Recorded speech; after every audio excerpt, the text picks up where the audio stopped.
प्यार तो बस प्यार है। तो हेलो दोस्तों, मैं आ गया हूँ आपका दोस्त फिर एक नई कहानी के साथ।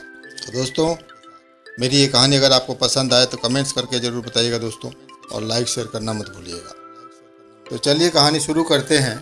एक बहुत ही कुरूप कुबड़ा मूर्तिकार था। लोग कहते थे वह बहुत बदसूरत है, कभी कोई लड़की न तो उससे शादी करेगी ना ही प्यार करेगी। मूर्तिकार को भी लड़कियों से बहुत चिढ़ थी। वह लड़कियों से सदैव दूरी बनाए रखता था। मूर्तिकार अपने कार्य में इतना निपुण था कि लोग उसकी कला देखकर दांतों तले उंगलियां दबा लेते थे।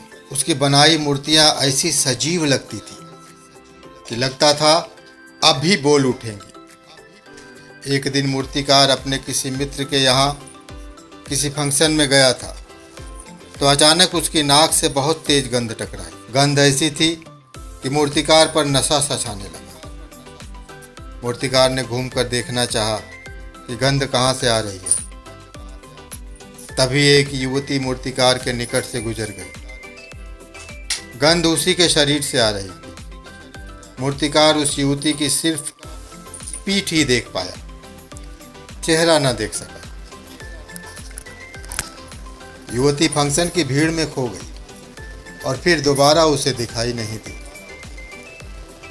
मूर्तिकार अपनी कल्पनाओं में अक्सर उसका चेहरा बनाता रहा, पर उसे कभी संतोष नहीं मिलता। वो खुशबू हमेशा उसके दिलो दिमाग पर छाई रहती। उसे एक बार देखने की इच्छा मूर्तिकार को अक्सर तड़पाती रहती। मूर्तिकार ने खुशबुओं की उस रानी का नाम कल्पना रख दिया था। कई वर्षों बाद मूर्तिकार ने अपने काम के लिए एक अच्छी कॉलोनी में एक फ्लैट खरीदा। फ्लैट चौथी मंजिल पर था। एक दिन मूर्तिकार अपने फ्लैट में जाने के लिए सीढ़ियां चढ़ रहा था कि खुशबुओं का एक झोंका उसकी नाक से टकराया। मूर्तिकार ठिठक कर रुक गया। यह खुशबू उसके लिए जानी पहचानी थी। उसने घूमकर देखा तो एक बेहद खूबसूरत युवती एक छोटी सी बच्ची की उंगली थामे सीढ़ियों से नीचे उतर रही थी। हाँ, वो वही थी, मूर्तिकार की कल्पना। मूर्तिकार को देखकर वह ठिठकी और मुस्कुराई, फिर बोली, आप मूर्तिकार हो ना? हाँ, पर आप यह कैसे जानती हैं? मूर्तिकार ने पूछा। कल्पना ने मूर्तिकार को उस फंक्शन की याद दिला दी जिसमें मूर्तिकार की नाक से पहली बार खुशबुओं का झोंका टकराया था। उस फंक्शन ने कल्पना ने मूर्तिकार के बारे में सब जान लिया था, पर मूर्तिकार पहली बार उसे देख रहा था और उसे यह भी मालूम हो गया कि कल्पना की 2 साल पहले शादी हो गई थी और अब वह एक सुंदर सी गुड़िया की मम्मी है। एक ही अपार्टमेंट के 2 अलग अलग फ्लैटों में रहने के कारण कल्पना और मूर्तिकार की अक्सर मुलाकात होने लगी। दोनों काफ़ी देर बातें करने लगे। दोनों में काफ़ी घनिष्ठता हो गई। अब कल्पना के बदन की खुशबू मूर्तिकार के दिन का चैन और रातों की नींद उड़ाने लगी। सच्चाई यह थी कि मूर्तिकार दिलो जान से कल्पना को प्यार करने लगा था, लेकिन कल्पना किसी और की पत्नी थी। उसके पति की फिल्मी हीरो जैसी पर्सनालिटी थी, जबकि मूर्तिकार कुबड़ा और कुरूप था। मूर्तिकार समझ गया था कि कल्पना की जिंदगी में उसकी कभी कोई जगह नहीं बन सकती।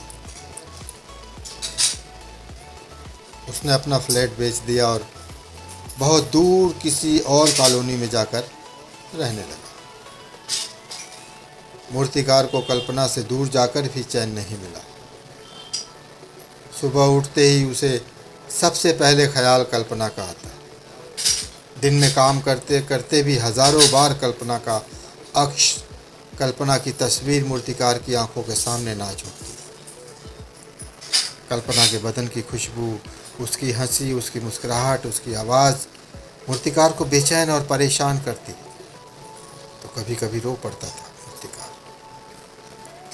रात को सोते वक्त वही हंसता मुस्कुराता चेहरा मूर्तिकार की आंखों के सामने पहुंच जाता और मूर्तिकार भगवान से प्रार्थना करता, हे भगवान, मेरी कल्पना को कभी कोई कष्ट नहीं देना, उसे सदा सुखी रखना, उसके हिस्से का हर कष्ट आप मुझे दे देना।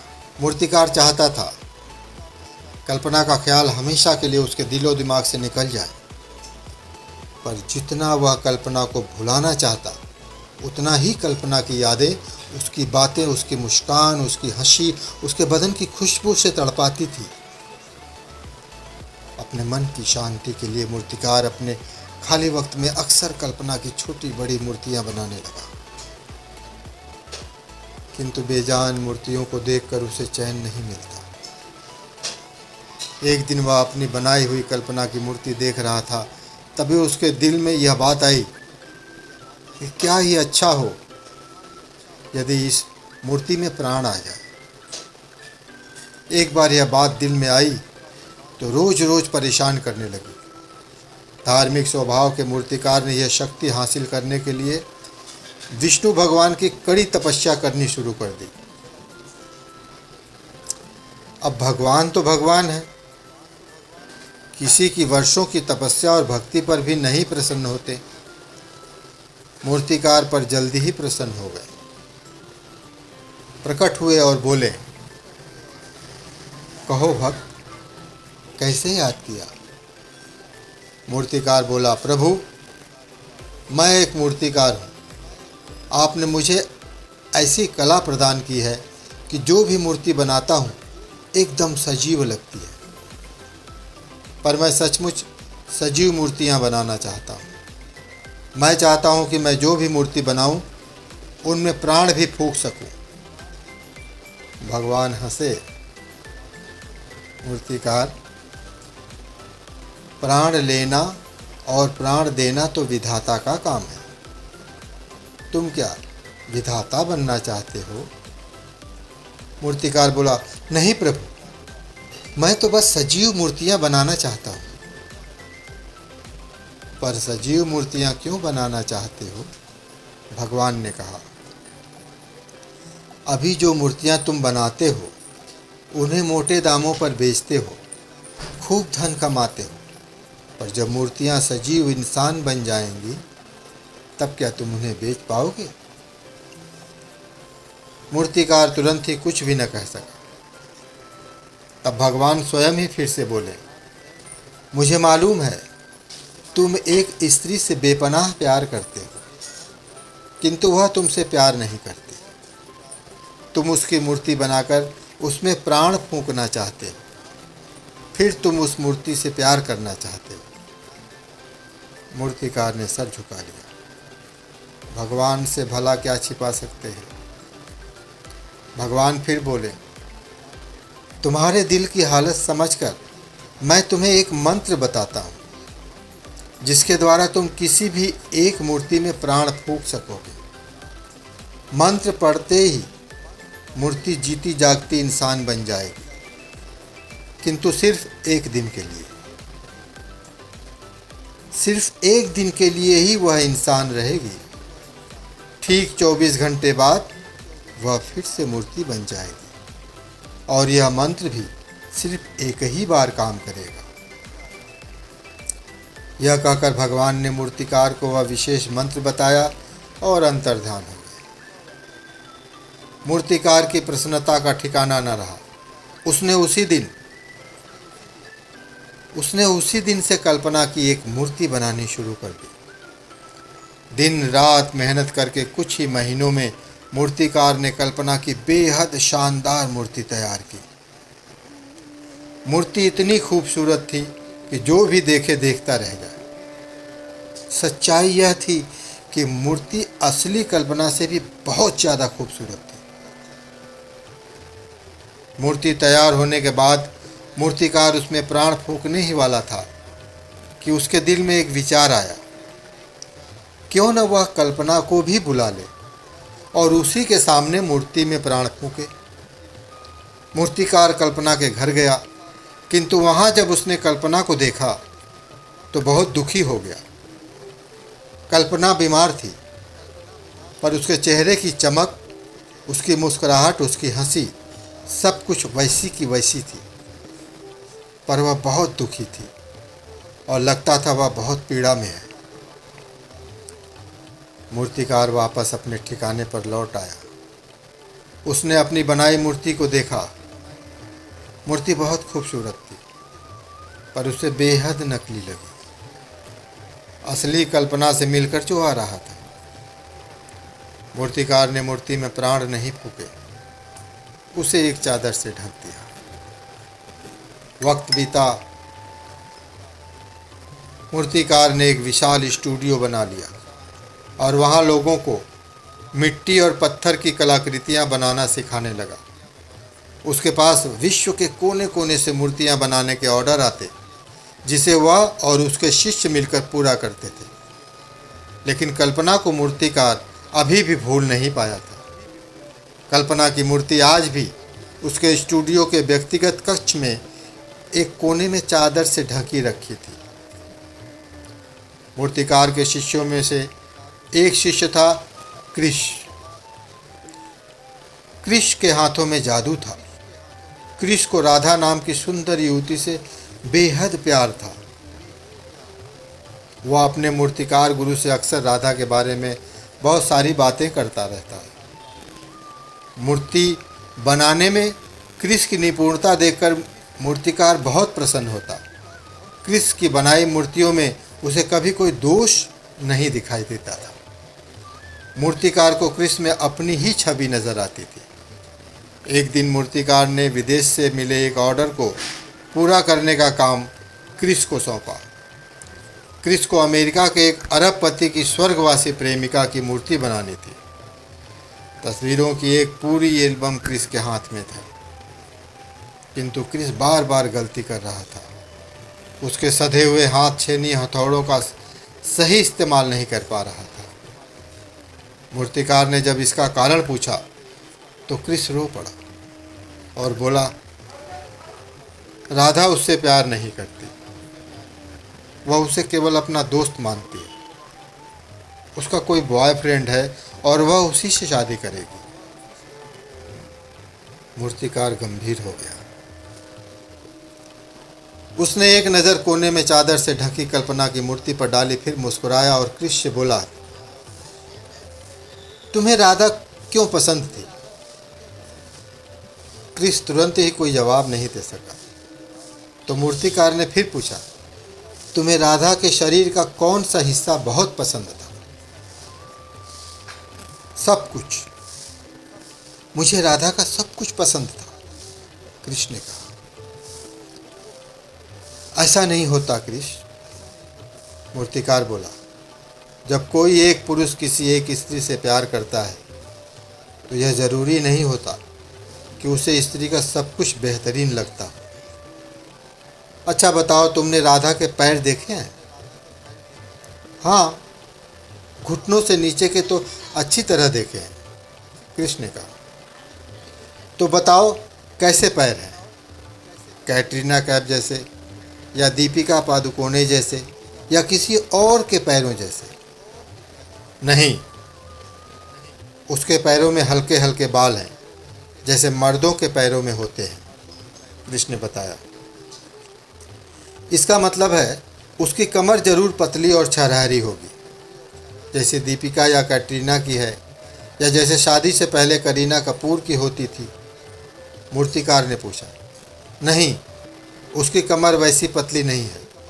उसका पेट कुछ बाहर निकलता हुआ है और उसका बाकी शरीर भी आम लड़कियों के मुकाबले कुछ भारी है, कृष ने कहा।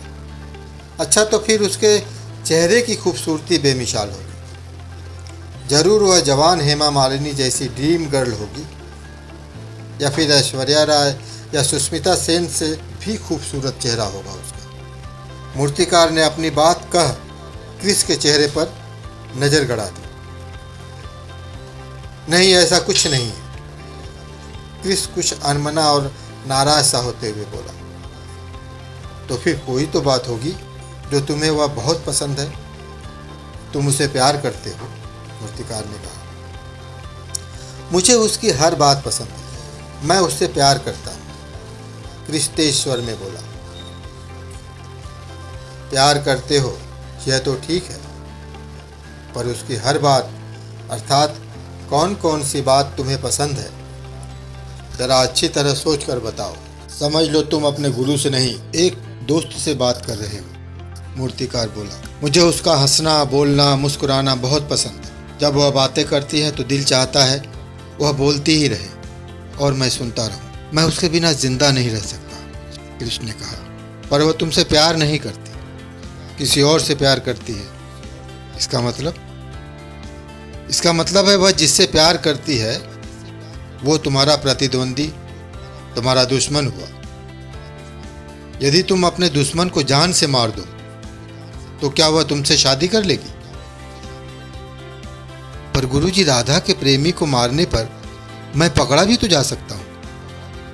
मुझे जेल हो जाएगी और राधा को जब पता चलेगा कि उसके प्रेमी को मैंने मारा है तो वह तो मुझसे नफरत करने लगेगी, कृष्ण बोला। नहीं, तुम पकड़े नहीं जाओगे, क्योंकि राधा के प्रेमी को तुम्हारे लिए मैं मारूंगा और उसे यह भी पता नहीं चलेगा कि मैंने तुम्हारे लिए उसके प्रेमी को मारा है।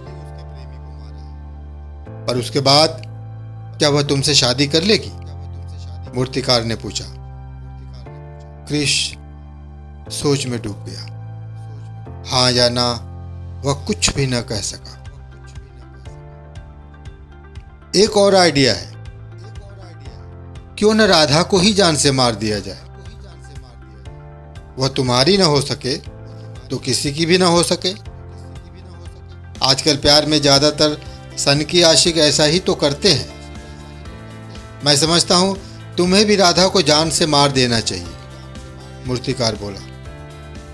हाँ, मैं ऐसा ही करूंगा, कृष्ण कठोर स्वर में बोला। एकाएक उसका स्वर राधा के लिए गहरी नफरत से भर गया।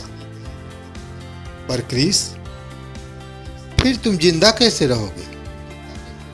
तुम तो कह रहे थे कि तुम राधा के बिना जिंदा नहीं रह सकते, मूर्तिकार बोला।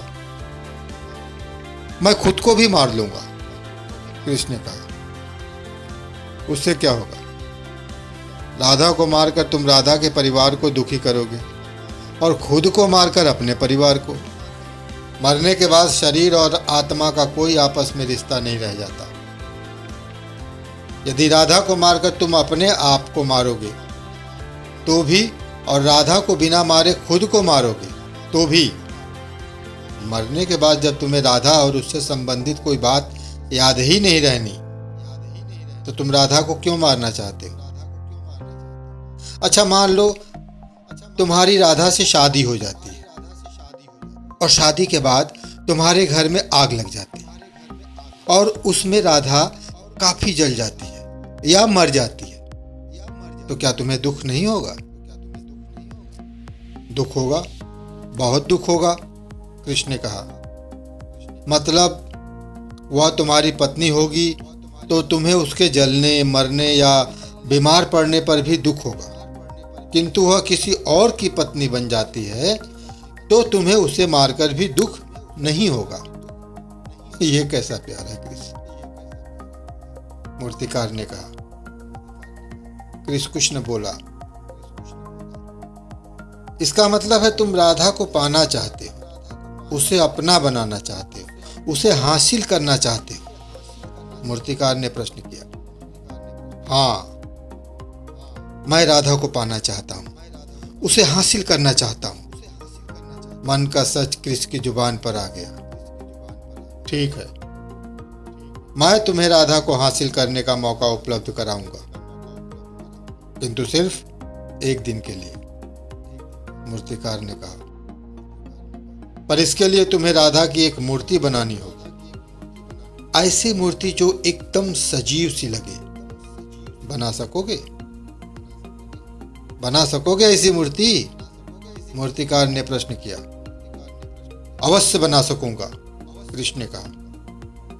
मूर्तिकार ने कृष्ण को अपने विशाल स्टूडियो का एक कमरा दे दिया, जहां खाने पीने सोने के अलावा सभी नित्य कार्यों से निवृत्त होने की पूरी सुविधा थी। किसी भी आवश्यकता की पूर्ति के लिए 2-2 नौकर भी थे। और फिर मूर्तिकार ने कृष्ण से कहा कि वह राधा की ऐसी सजीव मूर्ति बनाए कि हर देखने वाले को ऐसा लगे कि मूर्ति अब भी बोल उठेगी।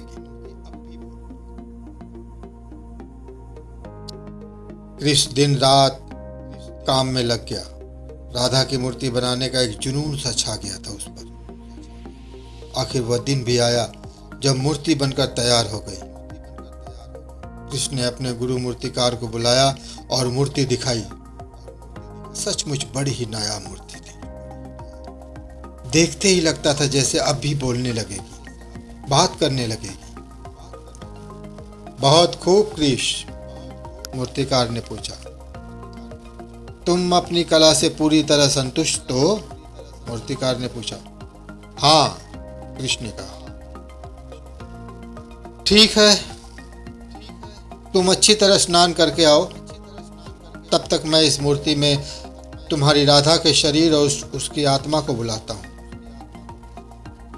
तुम जब नहाकर लौटोगे तो तुम्हें यहां पर जीती जागती राधा दिखाई देगी और इस कमरे का दरवाजा बाहर से बंद होगा। इसके बाद पूरे 24 घंटे तक राधा तुम्हारे पास होगी। तुम उसके साथ जो चाहे करना, पर ध्यान रहे 24 घंटे बाद राधा का शरीर और आत्मा मूर्ति से गायब हो जाएगी, मूर्तिकार ने कहा। कृष्ण नहाने के लिए बाथरूम में गया तो मूर्तिकार ने भगवान विष्णु के बताए मंत्र का प्रयोग कर मूर्ति में प्राण फूंक दिए और फिर कमरे से बाहर निकल दरवाजा बाहर से बंद कर दिया। पूरे 24 घंटे 1 मिनट के बाद मूर्तिकार ने कमरे के दरवाजे के बाहर से कृष्ण को आवाज दी। कृष्ण, मैं दरवाजा खोल रहा हूं, क्या तुम ठीक हो? जी गुरुदेव, कृष्ण की आवाज आई। राधा चली गई। मूर्तिकार ने दरवाजा खोला। कृष्ण सामने आया। उसकी आंखें लाल हो रही थी। स्पष्ट था वह एक पल के लिए भी सोया न था। यह 24 घंटे तुमने कैसे बिताए कृष्ण? क्या तुमने राधा का शरीर अच्छी तरह भोगा? मूर्तिकार ने पूछा। नहीं गुरुदेव, कृष्ण आंखें नीची करके बोला। क्यों? मूर्तिकार ने तेज स्वर में पूछा। गुरुदेव, मैं सारी रात राधा की आंखों में देखता, उससे बातें करता रहा। उसे तकलीफ देने या उसकी मर्जी के खिलाफ कोई हरकत करने की बात मेरे दिल में ही नहीं आई, कृष्ण ने कहा। मूर्तिकार एक पल कृष्ण की आंखों में देखता रहा, फिर उसने आगे बढ़कर कृष्ण को सीने से लगा लिया। यही प्यार है मेरे बच्चे, और प्यार तो बस प्यार होता है। प्यार में कभी तकलीफ दी नहीं जाती। जिसे प्यार करते हैं उसे कोई चोट नहीं पहुंचाई जाती।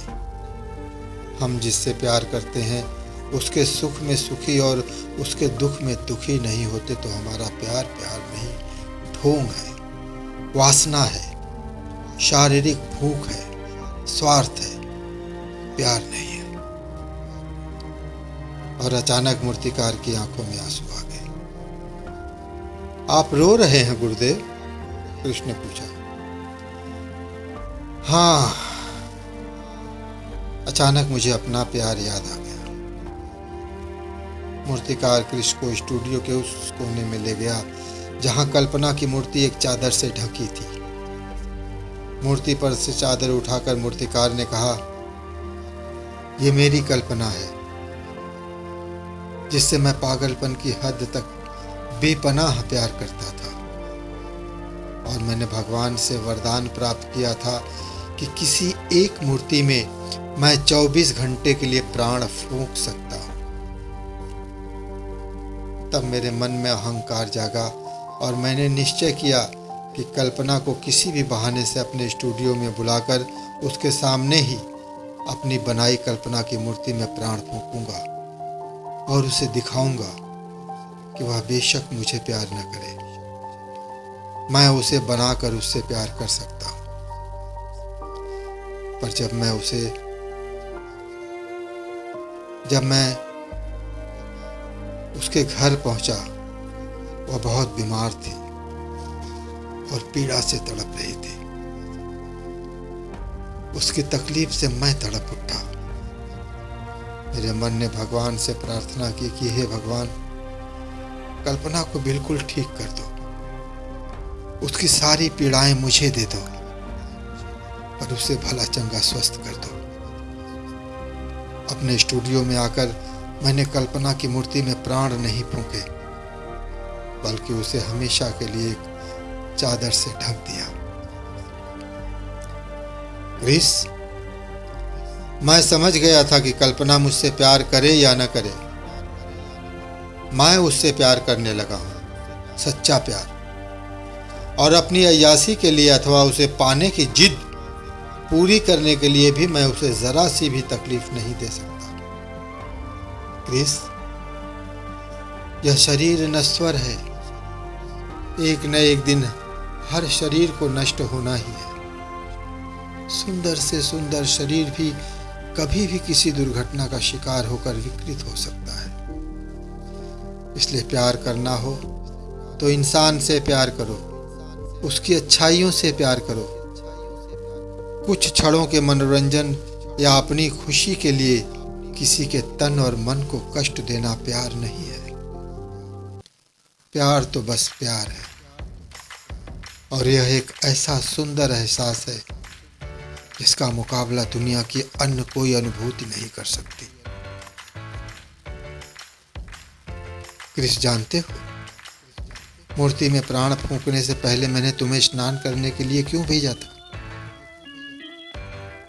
इसलिए कि राधा तुम्हें नकली न लगे, तुम राधा की सजीव मूर्ति से स्वाभाविक व्यवहार कर पाओ। मैं जानता था कि अगर तुम्हारा प्यार सच्चा होगा तो तुम नकली राधा से भी असामान्य व्यवहार नहीं करोगे, उसे तकलीफ नहीं पहुंचाओगे।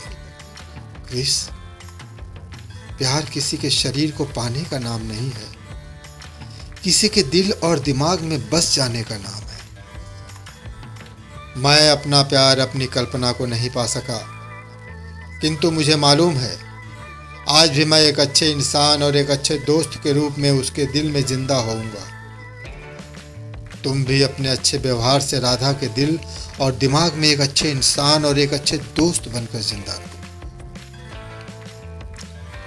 प्रिय बंधुओं, आज देश में हत्या, आत्महत्या अथवा तेजाब फेंककर किसी का चेहरा झुलसा देने की घटनाएं इसलिए होती हैं क्योंकि लोग प्यार की मिठास का आनंद लेना नहीं जानते, शरीर की भूख को ही प्यार समझ लेते हैं। जरा बताइए, एक ही जैसी हूबहू कद काठी के 5 पुरुषों को एक जगह खड़ा कर दिया जाए और उन सब के चेहरे छिपा दिए जाएं, तो उनमें से किसी एक युवक को प्यार करने वाली स्त्री के अपने प्रेमी को बिना छुए पहचान सकेगी? और इसी तरह हूबहू एक ही कद काठी की 5 स्त्रियों को खड़ा करके उनके चेहरे छिपा दिए जाएं, तो उनमें से किसी एक स्त्री को प्यार करने वाला युवक अपनी प्रेमिका को बिना छुए पहचान सकेगा? कहानियों में यह बात संभव हो सकती है, किंतु सच्चाई भिन्न है। अंत में हम यही कहेंगे कि यदि आप किसी से प्यार करते हैं तो अपने प्रेमी अथवा प्रेमिका को खुश देखकर खुश होइए। अपनी क्षणिक खुशी के लिए उसे तकलीफ देंगे तो आप भी जीवन में कभी खुश नहीं रह पाएंगे। तो दोस्तों, मेरी ये कहानी आपको कैसी लगे कमेंट्स करके जरूर बताइएगा दोस्तों, और लाइक शेयर करना मत भूलिएगा। और जो मेरे दोस्त मेरे चैनल पर पहली बार आए हैं वो मेरे चैनल को सब्सक्राइब करके बेल आइकॉन दबाना ना भूलें, ताकि मेरी आने वाली हर वीडियो की नोटिफिकेशन उन्हें सबसे पहले मिलती रहे। तो चलिए दोस्तों, मिलते हैं फिर अगले वीडियो में। तब तक आप अपना ख्याल रखिएगा, स्वस्थ रहिएगा, मस्त रहिएगा।